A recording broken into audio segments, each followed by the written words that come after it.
All right. Hi. So, I'm here with Ronnie from Scotland. He's my very good friend. Yeah. Yeah. We've been friends for a couple of years now. Yeah. Or Totally. something. Yeah. Yeah. Well, so we had the same cabin in Woodstock 2012, but I don't think we talked too much then. But we spoke at the December event in London. Yeah. 2012 also. So I've seen you there. Seen you in Denmark this year. Saw you in Slovenia, not Slovenia. Saw you in Woodstock, and we've been here in Spain hanging out. So yeah, we've seen each other a lot recently. yeah, we have, and it's awesome because Ronnie is a great guy. Yeah, thank you. Yeah. So Rob. Well, Ronnie, I mean, yeah, we're in Spain. We're in Spain. Andalucia. Andalucia. Yeah. Malaga. Yeah, Malaga. Right now we're at a place called Los Alamos. I guess the station is called, like, that's the closest station, the train. There's a raw food cafe that actually has some high carb alternatives also. And we've been hanging out here a little bit before the festival and now also after the festival. We're on our way home. Yeah. So Ronnie, tell me a little bit about yourself. What are you up to? What are you doing? At the moment, one of the things I'm doing at the moment is trying to organise a little event in the UK called the Fruit Camp UK, and it's going to be in October the 18th to the 21st. And it's getting quite a lot of people are booking up for it at the moment. It is on Facebook and stuff if anyone's interested, and so I've been a little bit busy with that. I've been to a lot of fruit festivals this year, Woodstock in Spain and Slovenia, and also Denmark, yeah. And I like to put on a fruit luck in Glasgow where I'm from, so I do that. That's at meetup.com/Glasgow Lane Fruit Luck. So I try and do a lot of things to promote, or try and keep promoting this lifestyle, because I think it's great and it's the future for us, definitely. And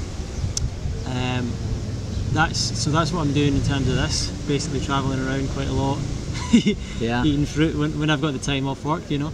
Yeah. Apart from that, I play music, play in a band. I've obviously into raw foods for about 2 years, although only been raw about a year or so. I like Aikido, martial art called Aikido that I practice. Do some meditation sometimes.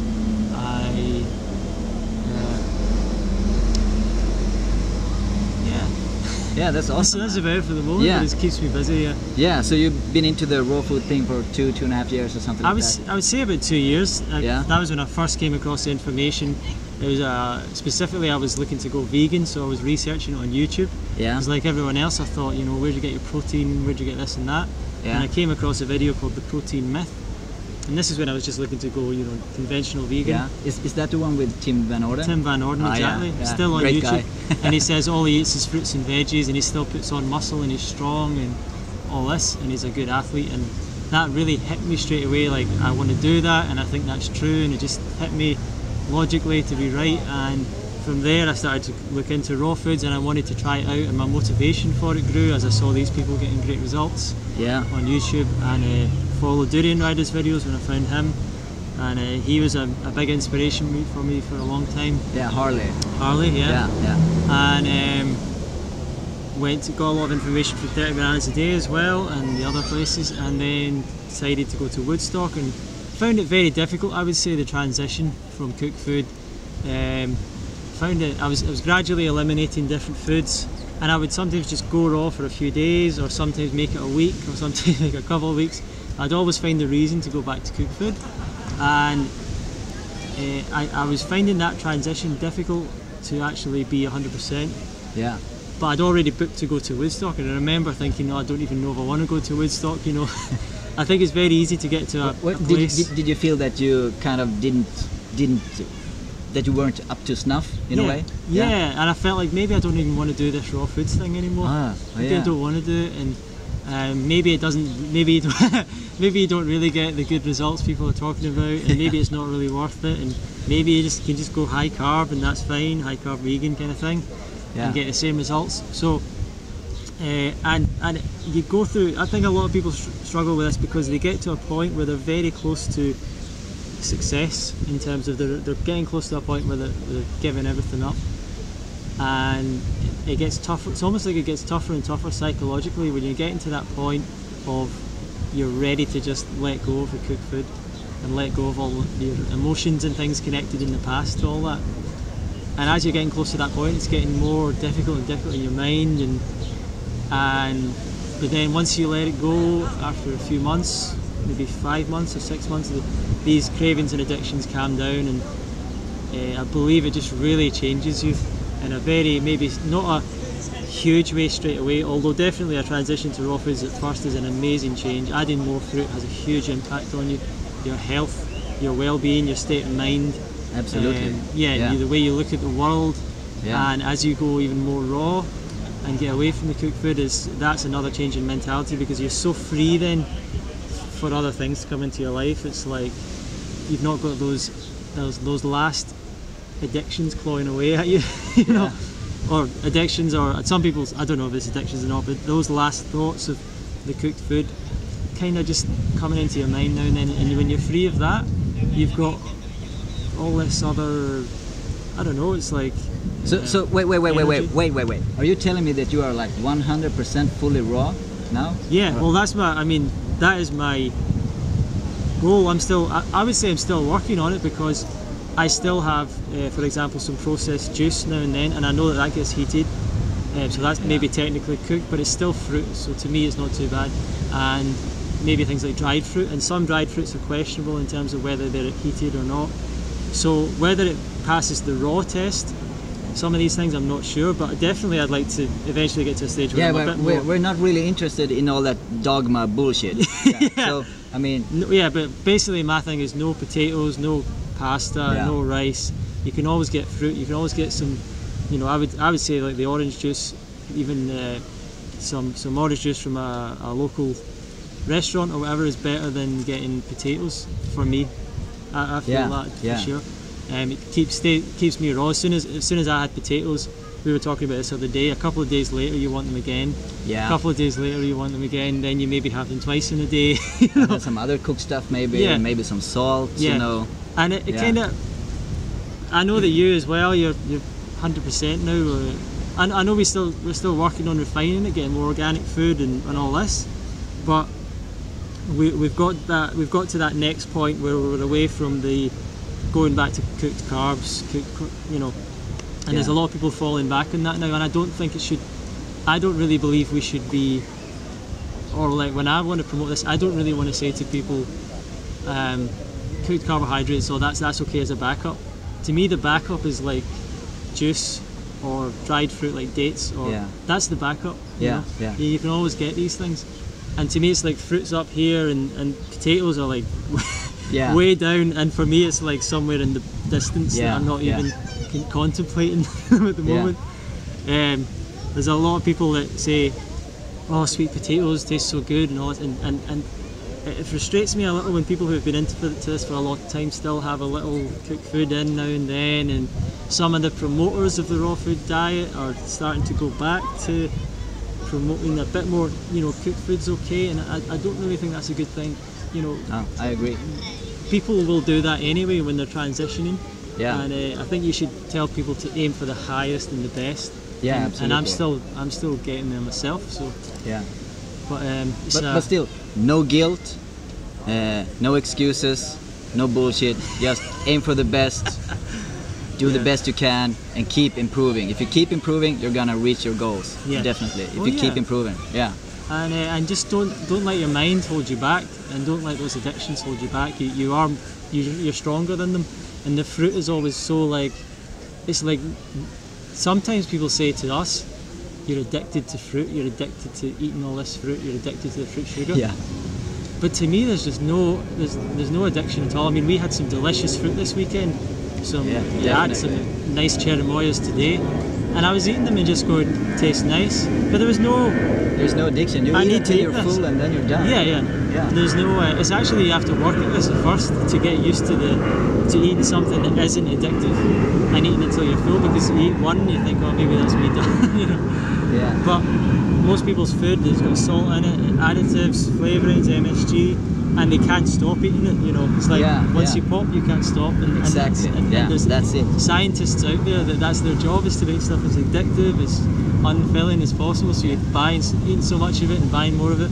So just stuff yourself with fruit, and also remember what you said a minute ago. You're stronger than your addictions, Yeah, right? definitely. Yeah, beat them. And there's another thing that some people have said to me, like I was trying to go raw and I was being so hard on myself and it was so strict, so now I have some cooked food now and then, and I don't really believe that. You know, I think that's another weird kind of like, as if it's better to be less strict because you psychologically it's more balanced for you or something, because you're not being just hard on yourself and guilty. I don't think you should feel guilty about anything. Like sometimes this weekend, or even at Woodstock, other places, I was having stuff that I probably wouldn't eat at home that often.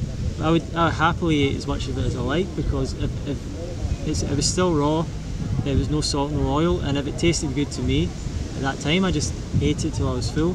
And there was some things, I had like loads of zucchini noodles with loads of tomatoes, and there was spices in it and stuff this week at the Spanish festival. But I was enjoying it. I just ate as much as I liked. Eventually I got to the point my body said that's enough, I don't want any more of that, and I just stopped eating them. Yeah. And that's how simple it is. Really. That's the way it is when you're not addicted. Yeah, there's no guilt there. It's not like, oh, I shouldn't have ate that. I don't think that. I think I'm going to eat as much of this I like. You know, we've got friends as well that say that, you know, oh, I can't eat too many avocados. To me, I don't eat avocados because I can't really take them digestively, but if I did like them, I'd just eat them until my body said no more. You know? If they were bad for me, the body would say no more. With the addictive cooked foods and all this, you don't really get that response. You kind of, once you're more addicted to something, you continue to want it more and more, regardless of whether it's good for you or not. Exactly. And but it's I would say, I believe, I've heard people say, you know, you need to be doing this years and years before you really know what you're doing. So it's still a journey. It's a joyful path for me there's so many fruits out there. Why would I eat potatoes when there's so many fruits I've never heard of? And our friend Anna stays in Bolivia. She was telling us about a fruit that is the durian of the Incas. And I have no idea what this, she doesn't even remember the name. She's only ever got it once because it appeared in a market one day. She said it was a similar feeling to durian, but it tasted like lemon sherbet or lemon. And she never found it again. And she contacted the guy who she bought it from, and they didn't even know what it was, and she could never get a hold of it again. So like, there are crazy stuff out there. It's an exciting thing as well. Like I know it's easy to get rice, it's easy to get that stuff, totally it's easy, but it's exciting to be like, oh, I'm in a new town, where do I get my fruit? I'll need to, you know, I'll maybe go into I remember being in Copenhagen before the festival. I went into a pub and I bought some apples in a pub. There was some apples there. I just said, can I buy those? You know? It wasn't the best fruit meal ever, but you survive. You know, you maybe bump into a market, or you find a market somewhere, or a supermarket. There's always some fruit somewhere. And it's a fun thing, you know. I think. Don't be afraid to try the dumpsters, because the stores will throw away fruit when it's perfectly ripe. That's when they throw it away. So then that's when it's sweet and nice. So just check it out if you're like really stretching it and you need to find some food. That is the one other excuse. The excuses are usually, I live in a cold climate, so that's more difficult. I don't know why. That's bullshit. All right. Yeah. So, you know, I would be raw if I was in a cold climate. Believe me, I've been to Spain now. I've been to Thailand.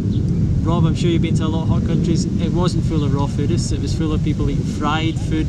You know, the hottest food you could get. The spices and the crap.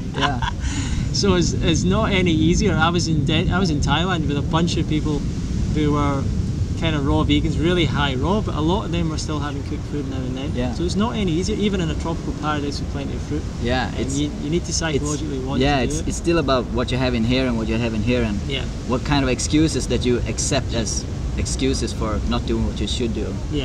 All right, I see we're running out of battery. So what is your diet and lifestyle like now? At the moment, I try to shop at a wholesale market once a week. I get boxes of seasonal fruit. Usually I get bananas as well as a main calorie source. But you eat kind of a low fat raw vegan. Oh yeah, low fat.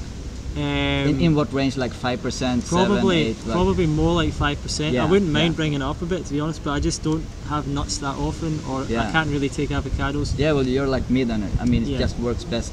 Oh, It's yeah. not about pushing the 10% limit, it's about feeling good, and I do that at about Yeah. 5-6%. Yeah. But I'll happily have, you know, the other thing I would say, there's raw, you sometimes get raw bars that are made of dates and cashews. Yeah. Quite nice, just raw, no added ingredients. Sometimes have something like that. They've got a bit of nuts in them. And if I start eating more fat, I start to feel it, and I want to go back to the juicy fruits. And at the moment, you know, there was cherries in season. I was getting boxes of cherries, eating those. There's been some stone fruits, not been so good. There was Pakistani mangoes, I was getting plenty of those. So I like to try and get it seasonal if I can. There'll be really nice apples coming in soon. Yeah. And bananas, dates, probably orange juice as well sometimes as kind of staples. All right. All right. Trying to work on more veggies, but sometimes I don't have much veggies either. But Yeah. Yeah. I don't mind veggies either. All right. That sounds awesome. Yeah. Yeah. And was it? I saw. Do you do a lot of running? Not much running. I try and run a little bit. Yeah. But you know, I saw this guy the other week. He ran like 22 miles. 22 miles. Trail, you know, on a trail. It was a really hard trail run. He ran 22 miles just, you know, shuffling on. I mean, who could do that without any running training? Yeah. And this was a hard trail. Up, down, like jumping over logs and crap, you know. It was raw foods, it was the fruits, but it was definitely Woodstock as well. The vibe, the people, the inspiration. I was feeling so fit there. I was running about, and I just went on this run. I thought, how far can I go? Just kept feeling good, kept going. I thought my knees, my hips would give out, but they didn't. Kept going. Other people were still going. I thought, well, I'll keep going. I was the slowest by far, but I ran for 5 hours, 20 minutes.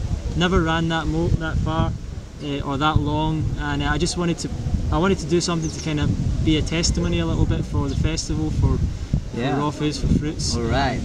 Yeah, so that's what inspired me to try and keep going and see how far I could go. Yeah, so go raw, really low fat, raw vegan, and you will run for 5 hours without training. It's awesome. Yeah, thank you. Thanks, Rob. All right, thanks, man. And I really look forward to Rob's future videos because he's so inspiring to me. Sometimes when I hear Rob speak, it really hits me, you know, in the heart. I like to hear you. Thanks, man. Yeah. Thanks. Oh, that's nice to hear. All right. See you soon. All right. Yeah, thank you. See you at Woodstock, Spain, Denmark, Slovenia, on and on and on. You know the list. Yeah. Keep it up. Go raw.